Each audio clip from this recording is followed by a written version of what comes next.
Olá, hoje o Consciência debruça sobre mais um tema considerado crucial para o desenvolvimento do ensino superior em Cabo Verde. Esta edição aborda a questão do financiamento. O tema é vasto, mas nós propomos uma abordagem centrada no financiamento dos custos de acesso e de frequência ao ensino superior, suportados pelos alunos e pelas suas famílias. A procura pelo ensino superior em Cabo Verde aumentou significativamente na última década. As famílias veem numa formação universitária uma via para a ascensão social. No entanto, o problema maior tem sido a capacidade para contornar os problemas e, assim, poder financiar os estudos. A cada ano que passa, as famílias cabo-verdianas têm procurado ansiosamente o ensino superior na estratégia de, com uma qualificação a este nível, poderem melhorar os seus rendimentos.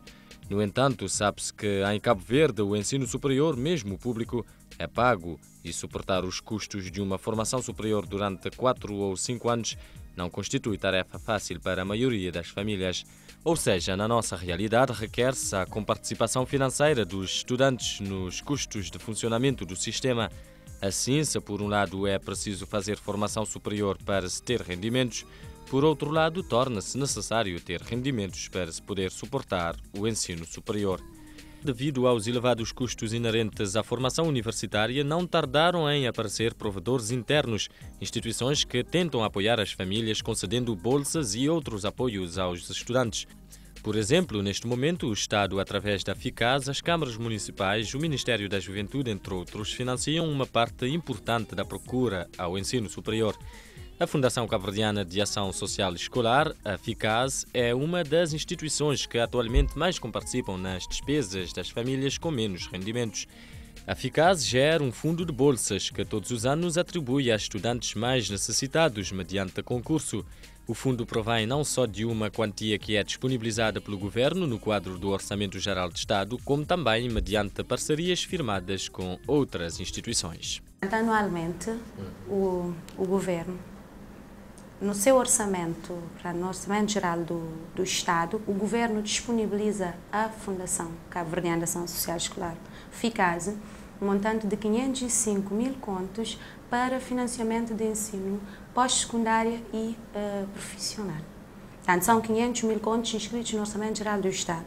Para além da verba, portanto, desse montante proveniente do Orçamento Geral do Estado, portanto, disponibilizado pelo Governo para financiamento de formação, também a FICAS, no âmbito da sua missão, estabelece algumas parcerias, sejam elas públicas ou privadas, e no quadro dessas parcerias consegue mobilizar ainda algum recurso que também canaliza para o financiamento do ensino superior. Portanto, anualmente podemos falar de um montante que ascende os 520 mil contos para o financiamento do ensino superior e técnico profissional, mas basicamente o ensino superior neste momento. A grande maioria dos estudantes universitários beneficiários dos apoios da FICAS está a formar-se nas instituições de ensino superior em Cabo Verde. Aliás, estes prefazem 30% do total da população universitária em Cabo Verde. O mérito académico, aliado ao rendimento familiar, são os principais critérios para se aceder a uma bolsa da FICAS. Os critérios são rendimento do agregado familiar, portanto, tem um grande peso, quer dizer que os potenciais beneficiários são os provenientes de famílias economicamente menos favorecidas.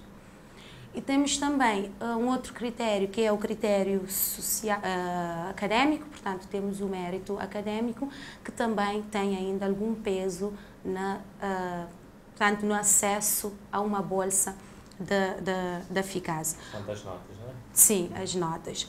Mas temos também a prioridade dos cursos para o desenvolvimento do país. Portanto, neste momento, o Governo já definiu quais são as áreas, digamos, prioritárias para o desenvolvimento de Cabo Verde e os cursos, alguns cursos que estão, portanto, dentro dessas áreas, têm também alguma prioridade em termos de atribuição de concessão de apoio para o seu financiamento. Temos também o critério proveniência, portanto, em termos de conselho, de onde é que são provenientes os estudantes.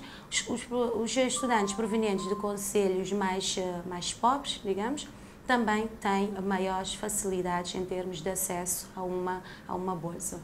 Portanto, podemos falar basicamente desses critérios que têm maiores ponderações na atribuição da bolsa, mas sobretudo o critério social, portanto, em termos de rendimento agregado familiar. Nem todos os estudantes universitários conseguem ter uma bolsa de estudos. Aliás, os que não beneficiam de uma bolsa ainda constituem a maioria. Daí que as instituições de formação superior tenham que lidar constantemente com situações em que o aluno tem dificuldades em cumprir com o pagamento das propinas.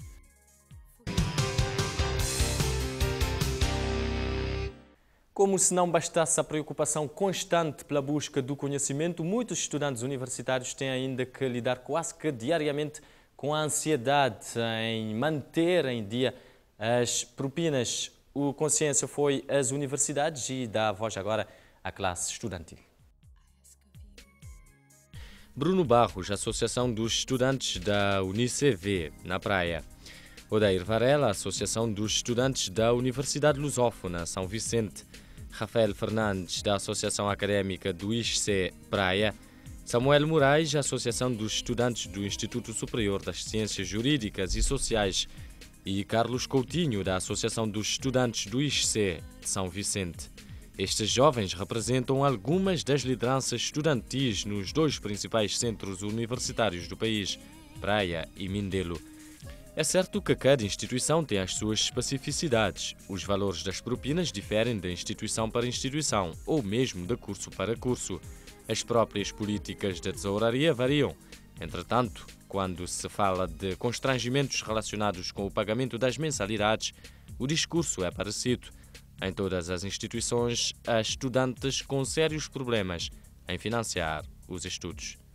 Muitos alunos com propinas em atraso. Porque tem outros análises de dados que fizeram na prova de acesso, que eu mesma fiz, é que a maioria dos estudantes vem de zona periférica da praia ou do interior de Santiago, onde o rendimento familiar não é tão grande assim. Mesmo um outro estudo comprova essa teoria, porque a maioria dos alunos, 58% dos estudantes, tem rendimento do agregado familiar inferior a 20 mil escuros. E com isso comprova, porque temos muitos alunos com propina em atraso. E mesmo com tudo isso, a universidade, não sei se é por causa da sustentabilidade da universidade ou porque não tem apreciado muito esses fatores, porque a maioria dos alunos são alunos pobres, não são da classe social mais alta cabo-verdiana. São os alunos mais carenciados que escolhem a Universidade de Cabo Verde justamente por causa do preço, porque é mais barato do que as outras universidades, é uma oportunidade para os que têm menos condições financeiras. Temos aqui, claro, problemas de propinas. Até eu considero no ensino superior cá em Cabo Verde que isso é um problema, é o problema, mas é o gigante, né? É o gigante. E eu tenho constatado é que nas épocas, sobretudo de exame, portanto, há um estresse, né, nessa época, uma preocupação dos alunos em pagar a propina. Portanto, eu vejo que isto é uma questão que precisa estabilizar pouco, né? E envolve, portanto, esforço de todos nós, das associações, do governo e não só, também dos pais e da sociedade em geral. Na nossa instituição, na Universidade Lusófona de Cabo Verde, a situação é um pouco preocupante, porque temos alunos que estão a dever. Somos cerca de 533 alunos que havia nesse ano que terminou. Desses 533 alunos, 25% mais ou menos estão a dever à universidade, que ainda não saldaram as suas dívidas, e esse 25% se prefaz cerca de 14 mil contos a dever à universidade, o que, segundo conversa com a direção, é uma situação difícil mesmo para a nossa universidade, mas que a universidade está sempre a oferecer planos de pagamento para tentar saldar essas dívidas, para que esses alunos consigam terminar os seus cursos e receber os seus diplomas. Existem estudantes que são trabalhadores, oferem de um certo rendimento. Esses estudantes, muitas das vezes, é que têm trazido algumas dificuldades no pagamento das propinas, muito também não por vontade dos mesmos, mas devido a questões laborais. Muitas das vezes começam um emprego, durante um semestre conseguem cumprir o pagamento das propinas, mas depois acabam por perder o mesmo emprego e ficam com uma certa dificuldade. Mas para tentar ultrapassar o mesmo problema, a própria coordenação da universidade tem sido muito flexível nesse sentido, de forma que os estudantes com essas dificuldades muitas das vezes endereçam uma carta à coordenação explicando de facto aquilo que são as suas dificuldades e tentando a coordenação juntamente com esses estudantes tenta ver uma forma mais viável de solucionar o problema. Uma situação, digamos, preocupante, porque há realmente muitos alunos com dificuldades no pagamento das propinas, o que leva também a sérios problemas para a instituição. Como todos sabemos, o ISCE é uma instituição privada e que funciona de acordo com o pagamento das propinas.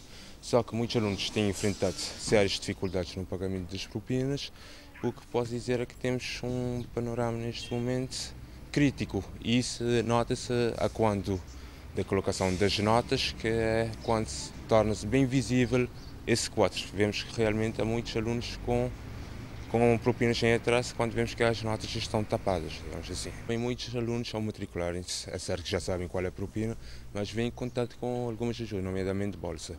E podemos constatar também um alto grau de desistências, que é exatamente no período em que são fixadas as listas dos bolseiros,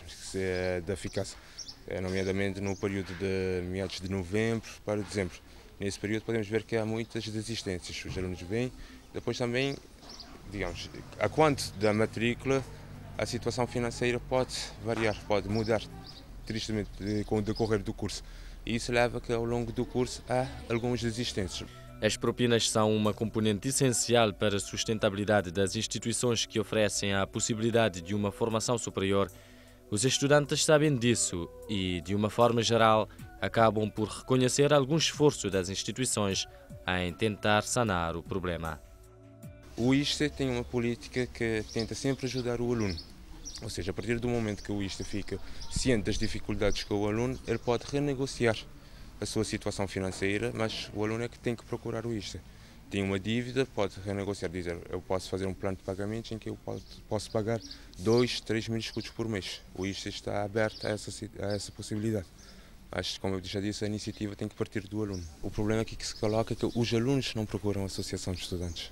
Se os alunos procurarem a associação de estudantes, podemos intermediar junto com a direção financeira da escola, ou mesmo com a direção, e procurar os meios, os recursos para ultrapassar essa dificuldade. Só que, posso dizer, não temos nenhum caso em que os alunos procuram a associação de estudantes, preferem ir diretamente para com a direção financeira, que é a entidade responsável para gerir os recursos. A associação não conseguiu fazer essa ligação muito bem, porque somos uma universidade nova, as pessoas também não tinham aquele espírito universitário. Nós tentávamos fazer a ligação possível entre a direção e os alunos,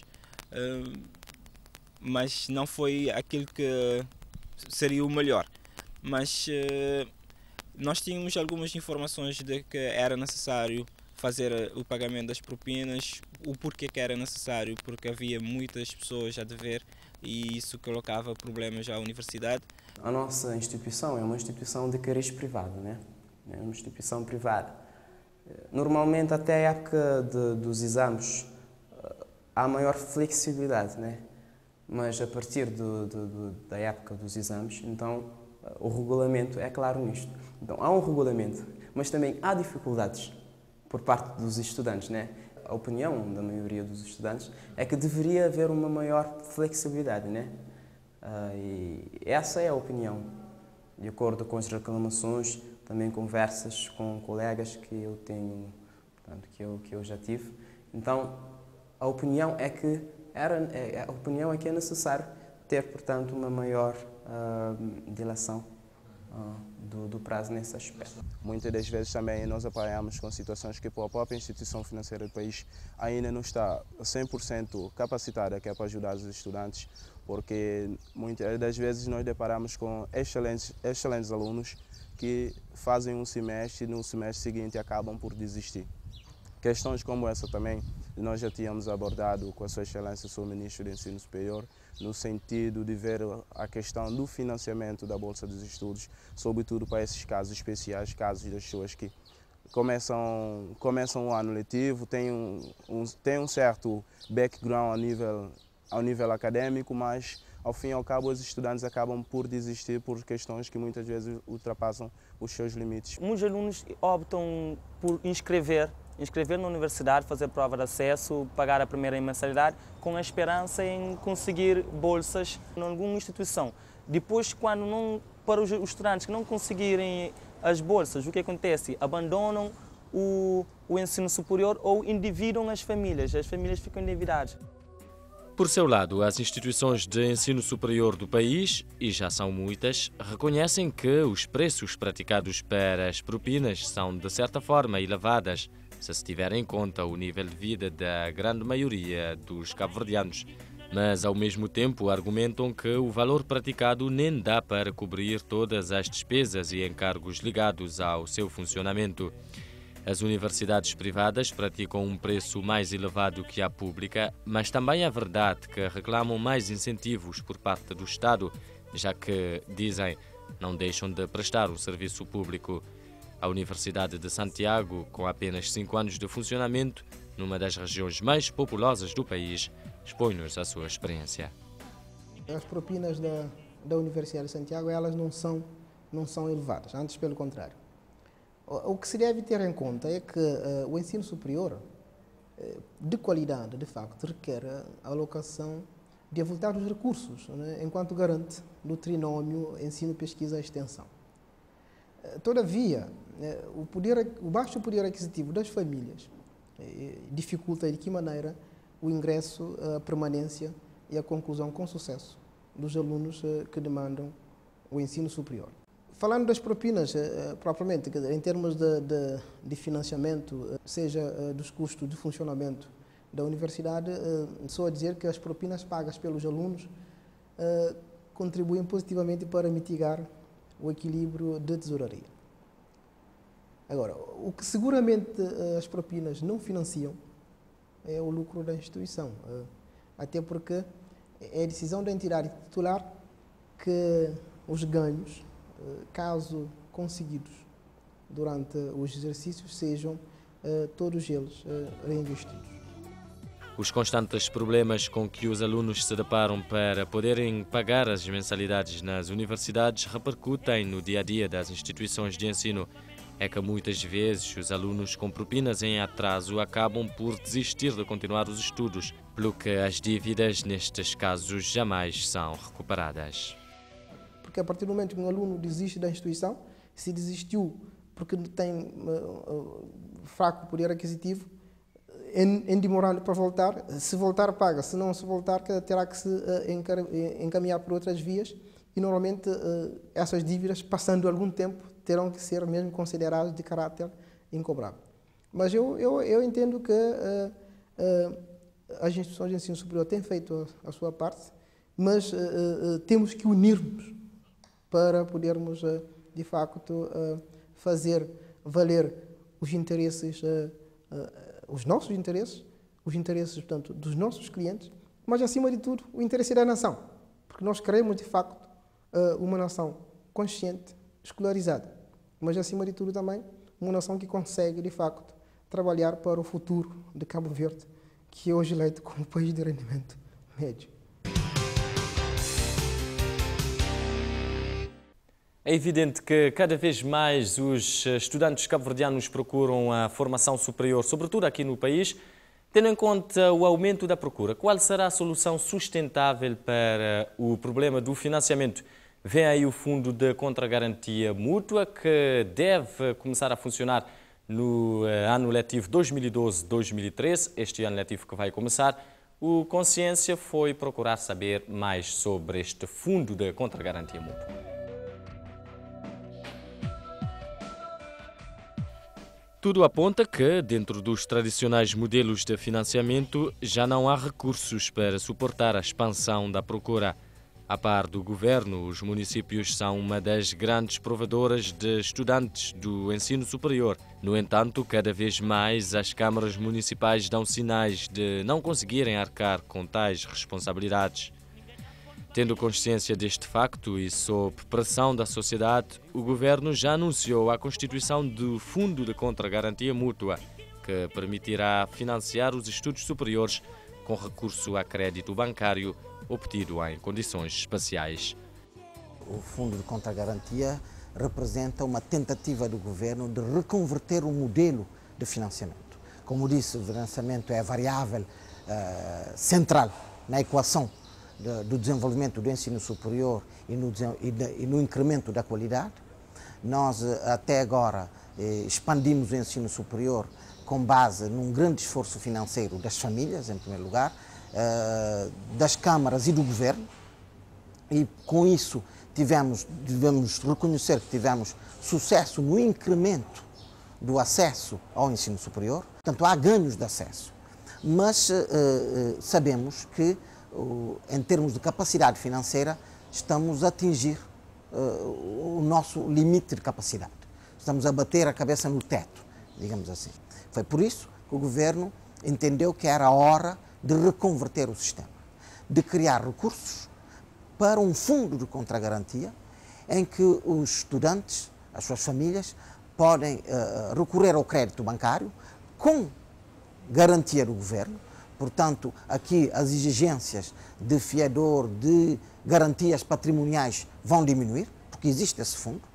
E, portanto, com esse empréstimo, os alunos vão financiar os custos de formação, entre os quais o custo de propina, mas não exclusivamente. Portanto, isso é extremamente importante. A importância do Fundo da Contra-Garantia Mútua será evidente, desde logo, nota o Ministro do Ensino Superior, pelo facto de reduzir o stress ao qual os estudantes normalmente ficam sujeitos por causa das propinas. Há um grande stress no mundo estudantil por causa das propinas, das dívidas das propinas, a luta para honrar os compromissos. Portanto, isso vai permitir diminuir esse stress. Há recursos que são canalizados para os estudantes financiar os seus estudos. Vai também permitir às universidades melhorarem a sua gestão. Porque, como sabem, as universidades também, que não podem dispensar as propinas dos alunos, essa é uma componente importante do financiamento das universidades. É preciso ver que as universidades não cobram propinas por maldade, mas por necessidade de funcionarem e de darem um feedback de qualidade aos alunos. Portanto, as universidades também vão ganhar com esse fundo, porque terão liquidez, porque os alunos terão capacidade de pagar, a tesouraria das universidades pode funcionar e podem investir nesse ganho de liquidez na qualidade, nas melhores condições de aprendizagem. Isto é, professores bem pagos, sala de aulas equipadas, laboratórios, bibliotecas, programas de intercâmbio, etc. Portanto, isso é um grande contributo também para a qualidade. A comunidade académica está ansiosa pela chegada do Fundo de Contra-Garantia Mútua. É, de facto, uma boa nova, não é? É uma boa nova porque, por esta via, acredito que haverá melhores condições de acesso dos alunos ao ensino superior, mas também, acima de tudo, uma garantia de que o investimento feito não cairá, portanto, no decurso de 2, 3 meses ou então no decurso de um ano. Porque normalmente um aluno que desiste, se desistir por incapacidade financeira, dificilmente voltará à instituição. É esta a situação com que as instituições convivem e daí que, com a implementação dessas medidas, eu acredito estar-se-á, portanto, mesmo a indiretamente também contribuir para a estabilização financeira da universidade, que convive com elevados custos de instalação e manutenção, custos insuportáveis ao nível da comunicação, normalmente a internet. Eu falo todas as instituições de ensino superior. Elevar a taxa de inadimplência, seja dos alunos, seja também de instituições, outras do Estado, que assumem o pagamento das propinas e têm dificuldades em pagar regularmente, a convivência com a pressão constante, portanto, de tesouraria. Há 2 meses atrás tivemos uma reunião entre os líderes associativos de todas as universidades e o ensino superior. Justamente o Ministério do Ensino Superior nos garantiu que vai ter um fundo de garantia justamente para poder financiar esses estudantes. E com isso muitos estudantes estão a me dizer sempre quando começa a candidatura.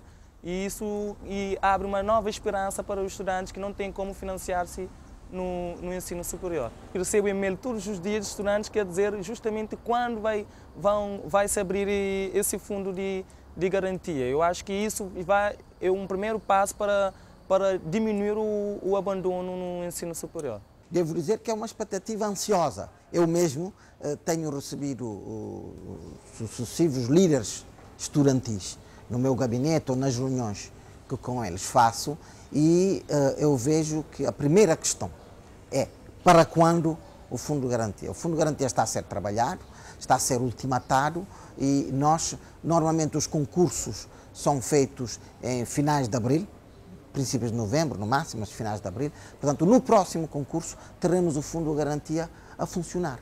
E significa que os alunos que no ciclo que começa no ano letivo próximo, não é? 2012 e 2013, poderão beneficiar desse fundo. Nós também, como governo, achamos que o fundo é uma oportunidade de introduzir medidas de política. Como sabe, já começamos a ter o que é um fenómeno universal, desemprego de pessoas diplomadas do ensino superior.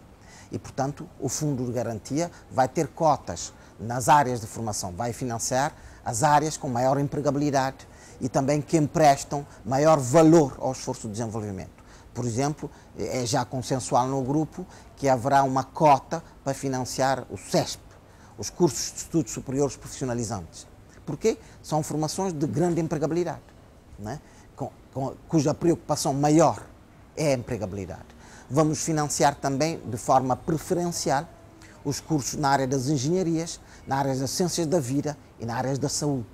Portanto, o Governo vai utilizar esse fundo como um instrumento de política, induzindo a procura para as áreas de maior empregabilidade, mas para as áreas também de maiores necessidades. Às vezes dizemos assim, temos 13 mil alunos no país frequentando ensino superior e teremos mais 6 mil e tal no exterior.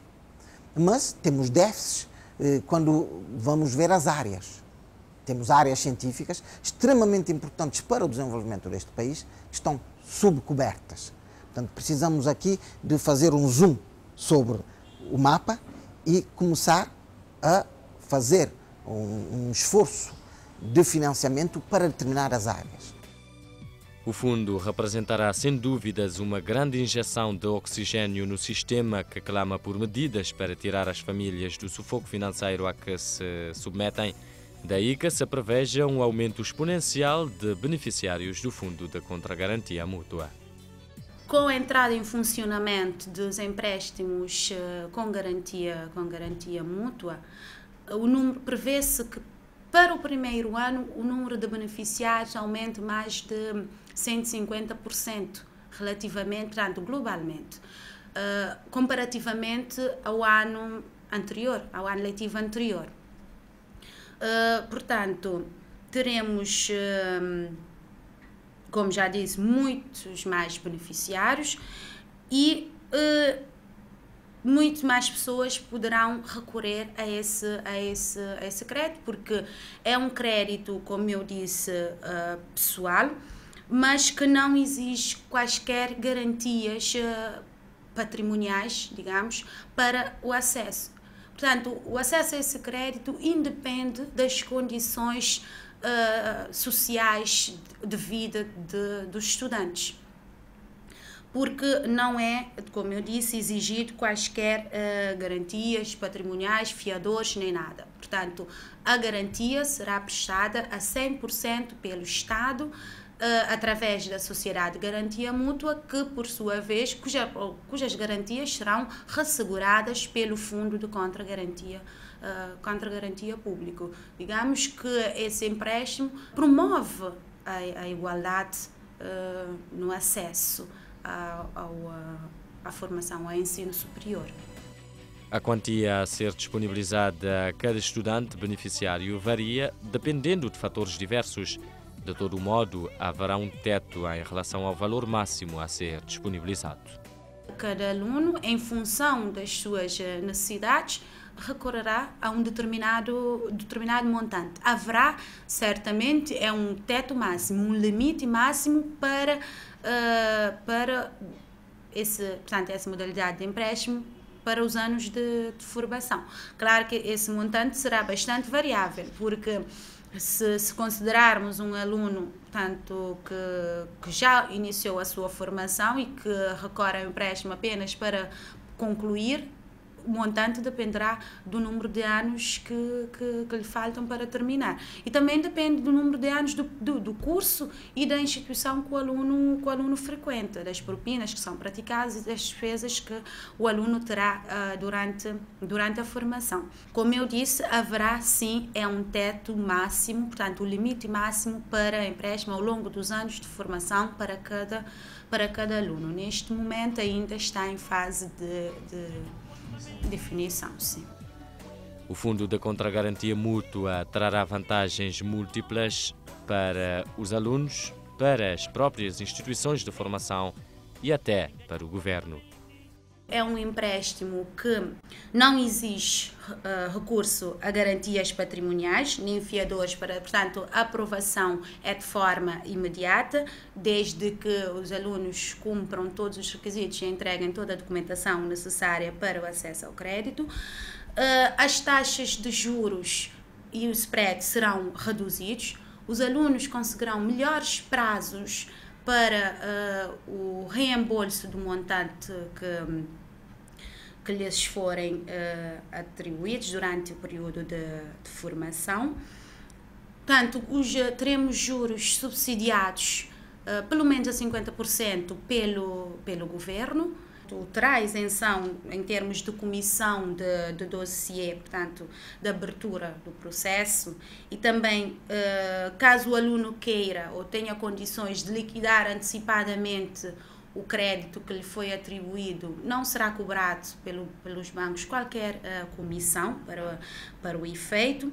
Não exige, por exemplo, seguros de vida ou de proteção do empréstimo, como acontece em créditos normais.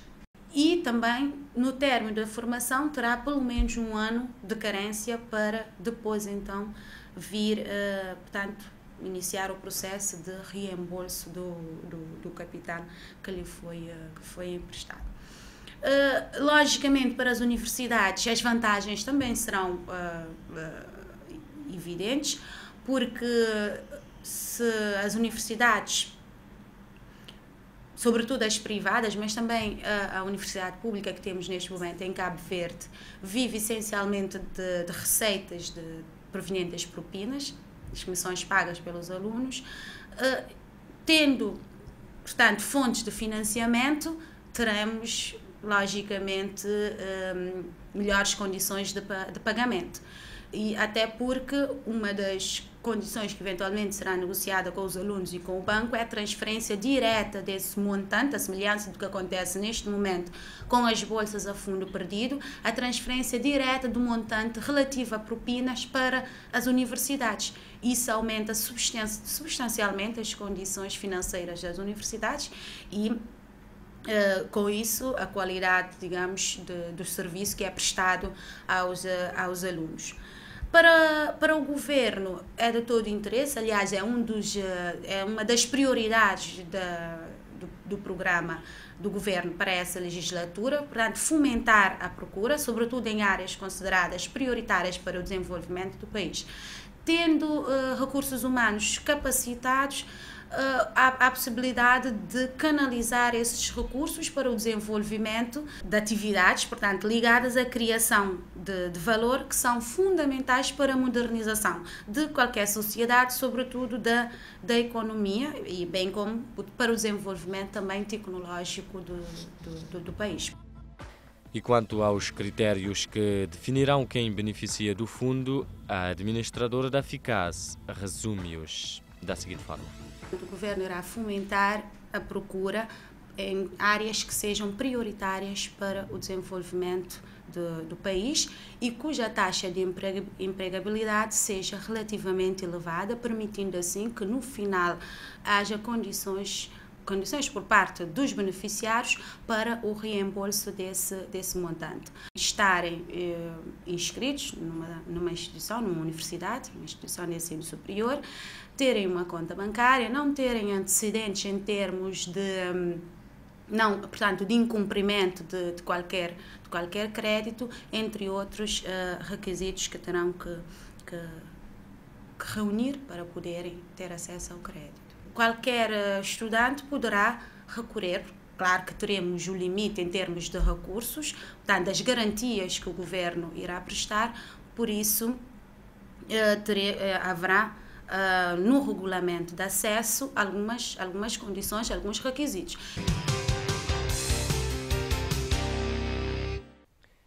Já no ano letivo que vem, 2012-2013, o Fundo de Contra-Garantia Mútua estará a funcionar. Garantia aqui deixada pelo Ministro do Ensino Superior, Ciência e Inovação. Será uma forma de muitos estudantes financiarem os seus estudos sem se preocuparem com a questão do pagamento atempado das propinas.